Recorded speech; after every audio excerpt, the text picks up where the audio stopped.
আমি তো দেখলাম এখানে যে বাচ্চাটা মানে মৃত অবস্থায় আছে।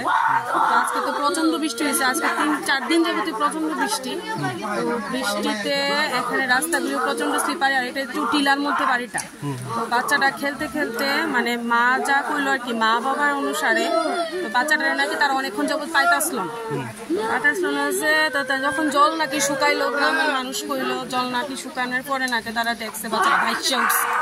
তো ভাইসে উঠানোর পরে তারা বাচ্চাটা নিয়ে উঠছে। এর আগ পর্যন্ত বাবা মার কাছে কোনো খবরই নাই বাচ্চাটা কই আছে, ঘরে আছে না কোন ঘরে আছে, কারোর কাছে কোনো খবরই নেই।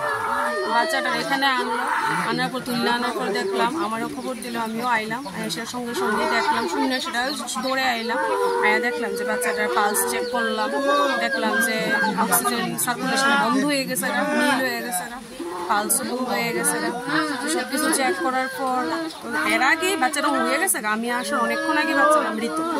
তো এখন তো যা দেখতেছি বাচ্চাটা জলে ডুবা শ্বাসরোধ হইয়া মারা গেছে।